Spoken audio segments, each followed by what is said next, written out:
ഗണേശേ, സർപ്പക്കാവുകൾ ജീവനുള്ള ദൈവങ്ങളായിട്ടാണ് സർപ്പങ്ങളെ കാണുന്നത്. അതുകൊണ്ട് തന്നെ സർപ്പക്കാവുകൾക്ക് വളരെയധികം ഇമ്പോർട്ടൻസ് നമ്മൾ പണ്ട് കാലം മുതൽ കൊടുത്തു വരുന്നുണ്ട്. സർപ്പദോഷം വന്നാൽ നമ്മുടെ 8 തലമുറയോ 7 തലമുറയോ ഒക്കെ ബാധിക്കുമെന്നാണ് പറയുന്നത്. സർപ്പങ്ങളിലും സർപ്പദോഷങ്ങളിലും വിശ്വാസമുണ്ടോ? പ്രത്യേകിച്ച് ഞാൻ ഒരു ആലപ്പുഴക്കാരനാണ്. അതുകൊണ്ട് തന്നെ ഞങ്ങളുടെ നാട്ടില് ഈ കാടില്ല, ലൈക്ക് വനങ്ങള്. ബാക്കി കേരളത്തിലെ ജില്ലകളിലൊക്കെ വലിയ ഘോര വനങ്ങളൊക്കെ ഉണ്ട്. ആലപ്പുഴ കേരളത്തിലെ വനമില്ലാത്ത ഒരു ജില്ലയാണ്.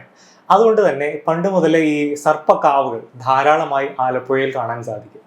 ഇപ്പോൾ എന്റെ വീടിന് ചുറ്റും ഒരു 5 സർപ്പക്കാവുകളുണ്ട്. വീടിന് ചുറ്റും 5 സർപ്പക്കാവുകളുണ്ട്. സർപ്പങ്ങളും ഉണ്ട്. എന്ന് വെച്ചാല് ഈ ഓരോ കാവിനും ഓരോ സർപ്പസങ്കല്പമായിട്ടാണ് ഇത്. ഇപ്പൊ ഒരു കാവ് നാഗരാജാവാണ്, ഒരെണ്ണം പറനാഗമാണ്. അങ്ങനെ പല ഇതായിട്ടാണ് ഇതിനെ കാറ്റഗറൈസ് ചെയ്തിട്ടുള്ളത്. ഇതിന്റെ ബേസിക്കലി ഇതൊരു സയൻസ് ആയിട്ട് വളരെ റിലേറ്റഡ് ആണ്. പ്രത്യേകിച്ച് നമ്മുടെ ആലപ്പുഴയിലൊക്കെ ഒരുപാട് കൃഷിഭൂമികളുണ്ട്. ഒരുപാട് കൃഷി നടന്നിരുന്ന ഒരു സ്ഥലമാണല്ലോ ആലപ്പുഴ, കുട്ടനാടൊക്കെ. അപ്പൊ ഇവിടെ ഈ എലി വലിയൊരു ശല്യമാണ്. ഈ എലിയെ പിടിക്കാൻ പാമ്പ് വേണം. അപ്പൊ ഈ പാമ്പുകൾക്ക് താമസിക്കാൻ കാട് വേണം. അപ്പൊ അങ്ങനെ നമുക്കിതിനെ കണക്ട് ചെയ്യാൻ സാധിക്കും. പിന്നെ അതുകൊണ്ട് തന്നെ ഈ കേരളത്തില് പണ്ട് ഏറ്റവും കൂടുതൽ ഉണ്ടായിരുന്നത് ഈ വീരാരാധനയും സർപ്പാരാധനയാണ്. ബേസിക്കലി നാഗാരാധന കേരളത്തിന്റെ വളരെ ഇമ്പോർട്ടന്റ് ആയിട്ടുള്ള ഒരു ഫാക്ടർ ആയിരുന്നു.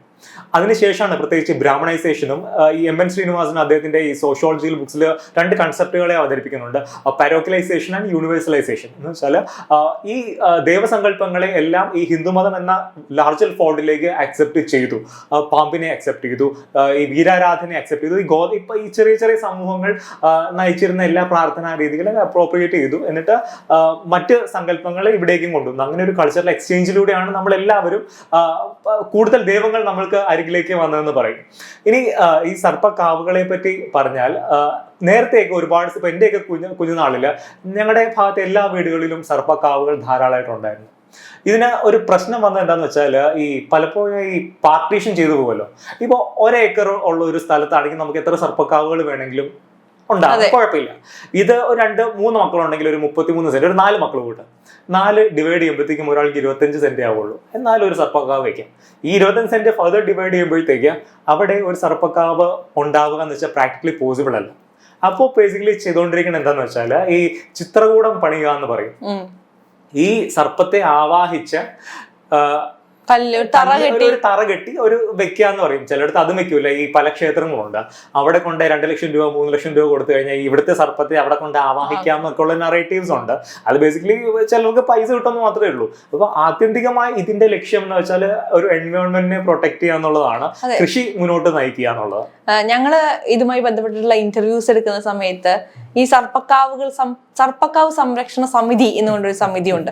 അപ്പൊ അതിന്റെ ഇന്റർവ്യൂ ആണ് ഞാൻ ആദ്യമായിട്ട് എടുക്കുന്നത്. അപ്പൊ അവരോട് സംസാരിച്ചപ്പോൾ അവർ പറഞ്ഞൊരു കാര്യമുണ്ട്. പണ്ട് കാലത്ത് ഈ ബയോഡൈവേഴ്സിറ്റി എന്ന് പറയുന്നത് നമ്മുടെ നാടിന് വളരെയധികം ഇമ്പോർട്ടന്റ്, നമ്മൾ ദൈവത്തിന്റെ സ്വന്തം നാട് എന്നൊക്കെ പറയുന്നത് എത്രത്തോളം പ്രകൃതി ഭംഗിയുള്ളത് കൊണ്ടാണ്. അപ്പൊ ഈ പ്രകൃതിയെ നശിപ്പിക്കരുത്. ഇത്രയും റയർ ആയിട്ടുള്ള ഒരുപാട് സ്പീഷീസുകളൊക്കെ ഇത്തരത്തിലുള്ള കാടുകൾക്കുള്ളിൽ ഉണ്ടാവും. അപ്പൊ അതിനെയൊക്കെ പ്രൊട്ടക്ട് ചെയ്യണം.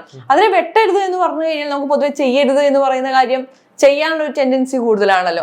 അതുകൊണ്ട് തന്നെ അവിടെ ഒരു ദൈവത്തിന്റെ വിശ്വാസം കൊണ്ടുവരിക, അതുകൊണ്ട് അവിടെ സർപ്പക്കാവുകൾ പണിതു. കാരണം ഈ ബയോഡൈവേഴ്സിറ്റി സംരക്ഷിക്കുക എന്നതായിരുന്നു അവരുടെ ഒരു പ്രൈമറി കൺസേൺ എന്ന് പറയുന്നത്. അതിനു വേണ്ടിയിട്ടാണ് അത്ര ഈ സർപ്പങ്ങളുടെ വിഗ്രഹങ്ങൾ വെക്കുകയും അതൊരു സർപ്പക്കാവായി മാറ്റുകയും ചെയ്തിരുന്നത് എന്നാണ് പറയുന്നത്. ഇപ്പൊ ഗണേഷ് പറഞ്ഞതുപോലെ ഇപ്പൊ എല്ലായിടത്തും ഈ ചെറിയ ചെറിയ വീടുകൾ ന്യൂക്ലിയർ ഫാമിലി സിസ്റ്റത്തിലേക്കൊക്കെ നമ്മൾ മാറി. അതുകൊണ്ട് തന്നെ ഈ കാവുകളൊന്നും നോക്കാനോ അവർക്ക് വേണ്ടതൊന്നും ചെയ്യാനൊന്നും നമുക്ക് സാധിക്കുന്നില്ല. അതൊരു വിശ്വാസത്തിന്റെ ഭാഗമായതുകൊണ്ട് തന്നെ ഇപ്പോൾ അവിശ്വാസികൾ കൂടുതലായതുകൊണ്ടും അതിനാരും മൈൻഡ് ചെയ്യുന്നില്ല. പക്ഷെ ഇതുകൊണ്ടുണ്ടാവുന്ന ദോഷങ്ങൾ, ഈ സർപ്പദോഷം എന്ന് പറയുന്നത് എനിക്ക് തോന്നുന്നു എല്ലാവർക്കും പേടി, ജാതിഭേദമന്യേ എല്ലാവർക്കും പേടിയുള്ള ഒന്നാണ് സർപ്പദോഷങ്ങൾ. കാരണം ഇതുമായി ബന്ധപ്പെട്ട് വരുന്ന അസുഖങ്ങൾ അതൊക്കെ വലുതാണ് എന്ന് ഞാൻ കേട്ടിട്ടുണ്ട്. അത് എന്താണ് അതിന്റെ പിന്നിലുള്ള ഒരു സയന്റിഫിക്കാലിറ്റി എന്ന് എനിക്കറിയില്ല. പക്ഷെ അത് അനുഭവിച്ച ഒരുപാട് പേരോട് സംസാരിച്ചതിന്റെ പുറത്തുണ്ട്. അപ്പൊ ഇപ്പൊ നമ്മൾ എന്താ പറയുക, ഈ സർപ്പങ്ങളെ എടുത്തുകൊണ്ട് പോയി മറ്റമ്പലങ്ങളിൽ അങ്ങനെ വരുന്ന ഒന്നല്ല സർപ്പങ്ങൾ എന്നുള്ളതാണ്. ഒരു ഗരുഡത്തിന്റെ അമ്പലമുണ്ട്, എനിക്കൊരു മലപ്പുറം ഭാഗത്താണ്. ഞാൻ ഒരു ആർട്ടിക്കിളിൽ വായിച്ചത്. അവിടെ നമ്മൾ ഈ സർപ്പങ്ങളെ കുടങ്ങളിലാക്കി ആ കുടം അവിടെ നടയിൽ കൊണ്ടുപോയി വെച്ച് കഴിഞ്ഞാൽ ആ കുടം പൊട്ടിക്കുമ്പോൾ ഈ സർപ്പം ഓടി അതിന്റെ തെക്ക് ഭാഗത്തേക്ക് പോയി അപ്രത്യക്ഷനാവും എന്നാണ് അത്ര ഒരു ഐതിഹ്യം. പക്ഷെ ഇപ്പൊ കുറച്ചു കാലങ്ങളായിട്ട് അതില്ല. അപ്പൊ അത് എന്തുകൊണ്ടാണെന്ന് ചോദിച്ചാൽ അവിടെ നാട്ടിലത്തെ പാമ്പുകളെയും കൊണ്ടുവന്ന് ഇവിടെ തള്ളുകയാണെന്നും പറഞ്ഞ് അവിടെ നാട്ടുകാർ അതിനെ അനുവദിക്കുന്നില്ല. അൾട്ടിമേറ്റ്ലി ദൈവമാണെന്ന് പറഞ്ഞാലും സർപ്പങ്ങളെ പേടിയാണ് എന്നുള്ളതാണ്. അപ്പോ പ്രത്യേകിച്ച് ഒരു കാര്യം എന്ന് വെച്ചാൽ ഇപ്പൊ പാമ്പും സർപ്പവും രണ്ടും രണ്ടാണെന്നാണ് അതെ, നാഗങ്ങളും സർപ്പങ്ങളും. അതെ, പ്രത്യേകിച്ച് ഈ സർപ്പം എന്ന് പറയുന്നത് ഒരു ചെറിയ ഒരു വിരലിന്റെ അത്രയും നീളമുള്ള ഒരു സ്വർണ്ണ നിറമുള്ള ഒരു ഇതാണെന്നാണ് ഞാൻ കേട്ടിട്ടുള്ളത്. കാരണം നമ്മുടെയൊക്കെ പൂർവികർ അങ്ങനെയാണ് പറഞ്ഞു തന്നിട്ടുള്ളത്. പ്രത്യേകിച്ച് നമ്മുടെ കാടുകളാകുമ്പോഴത്തേക്ക് നാച്ചുറലി വലിയ പാമ്പുകൾ, പല ടൈപ്പിലുള്ള പാമ്പുകളാണ് ഉണ്ടാവാറുള്ളത്. അപ്പോൾ ഇത് പറയാറുള്ളത് ഈ സർപ്പങ്ങൾ എന്ന് പറയുന്നത് അത് ആരും ഉപദ്രവിക്കാതെ അത് ഉള്ളിൽ മണ്ണിന്റെ ഉള്ളിൽ കഴിയുന്ന അല്ല പൊത്തുണ്ടാക്കി അതിനുള്ളിൽ കഴിയുന്ന ആർക്കും ഒരു ഉപദ്രവം ഉണ്ടാവാത്ത ഇതെന്നാണ് പറഞ്ഞിട്ടുള്ളത്. അപ്പോൾ ബേസിക്കലി നമ്മൾ അങ്ങനെയൊന്നും കണ്ടിട്ടില്ല. ബേസിക്കലി ഞങ്ങളുടെ നാട്ടിൽ കൂടുതലുള്ളത് പാമ്പുകൾ. എനിക്ക് തോന്നുന്നത് ഈ പാമ്പുകളല്ല, നമ്മൾ ഏതെങ്കിലും ഒരു പാമ്പ് വെറുതെ പോകുന്ന ഒരാളെ പിടിച്ച് കടിക്കുന്നത് നമ്മൾ കാണുന്നത് കുറവാണ്. അവരെ ഉപദ്രവിക്കപ്പെടുമ്പോഴാണ്, അല്ലെങ്കിൽ ആ ഒരു പാനിക്നെസ്സിൽ പറ്റുന്നതാണ്. എനിക്ക് തോന്നുന്നു പ്രകൃതിക്ക് ഒരുപാട് സഹായങ്ങൾ ചെയ്യുന്ന ഒരു കൂട്ടരാണ് ഈ പാമ്പുകൾ എന്ന് പറയുന്നത്.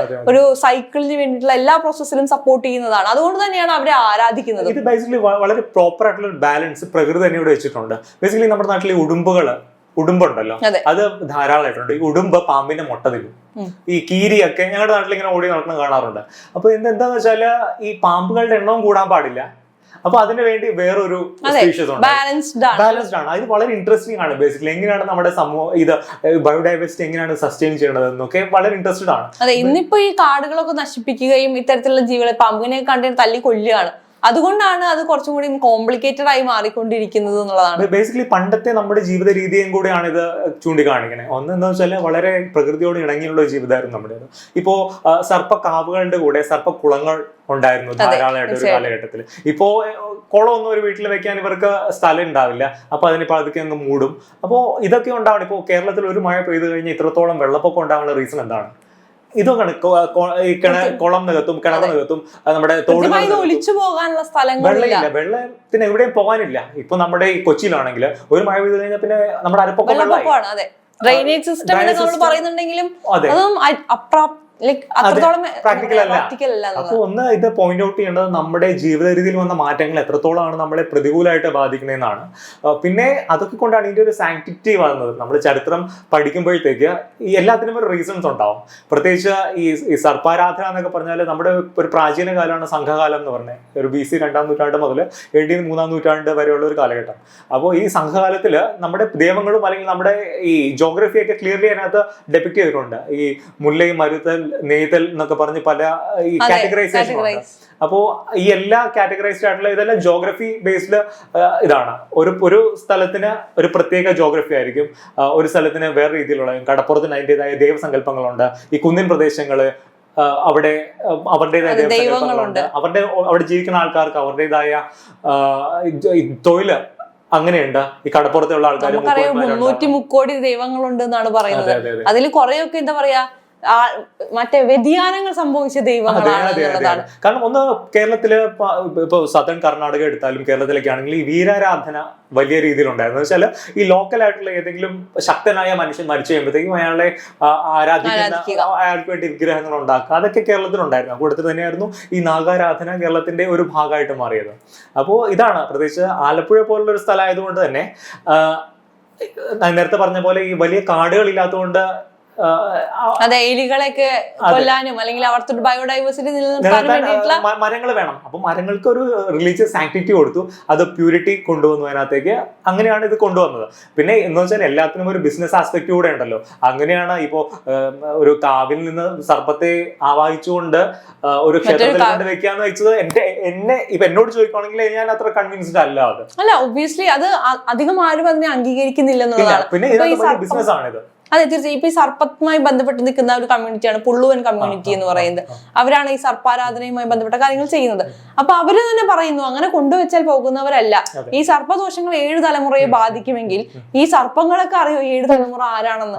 അത് ബാധിക്കുന്ന സർപ്പങ്ങളെ കൊണ്ടുവയ്ക്കാൻ പറ്റില്ല എന്ന് നമ്മൾ വിശ്വസിക്കേണ്ടി വരും എന്നുള്ളതാണ്.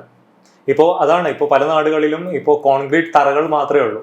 കാടുണ്ടായിരുന്നിടത്ത് തറകൾ വെച്ചതുകൊണ്ട് പ്രത്യേകിച്ച് പ്രയോജനമൊന്നുമില്ല. അങ്ങനെ കാട് വെട്ടിത്തെളിക്കുന്നത് ഒരുപക്ഷെ ഇപ്പോ പറഞ്ഞില്ലേ സർപ്പദോഷം എന്നുള്ള കൺസെപ്റ്റ് കൊണ്ടുവന്ന് തന്നെ ഈ പ്രകൃതിയെ പ്രൊട്ടക്ട് ചെയ്യാൻ വേണ്ടിയിട്ടായിരിക്കും. അപ്പോ പണ്ട് കാലത്ത് ഇത്തരത്തിലുള്ള സംഭവങ്ങൾ ഒഴിവാക്കാൻ ഗവൺമെന്റ് ഒരുപാട് സ്കീംസ് ഒക്കെ ഉണ്ട്. നമ്മുടെ സർപ്പക്കാവുകൾ സംരക്ഷിക്കാൻ കേരള ഗവൺമെന്റ് ഒരുപാട് സ്കീംസ് ഉണ്ട്. പക്ഷേ ഇതിനെപ്പറ്റി ആരും ബോധേഡല്ല, അല്ലെങ്കിൽ ഇങ്ങനെ മൈക്രോ ഫാമിലീസ് ആയിക്കൊണ്ട് ഇരിക്കുമ്പോഴത്തേക്ക് ആർക്കും ഇത്ര സ്ഥലം ഒരു റെഡ് ഹാൻഡ് ബുക്കിലൊക്കെ ഉള്ള ഒരുപാട് മൃഗങ്ങളല്ല വൃക്ഷങ്ങൾ ഈ ഇത്തരത്തിലുള്ള കാവുകളിൽ ഉണ്ട് എന്നുള്ളതാണ്. അപ്പോ അതിനൊക്കെ സംരക്ഷിക്കുക എന്ന് പറഞ്ഞാൽ നമ്മുടെ എല്ലാവരുടെയും ഒരു കടമ കൂടിയാണ്.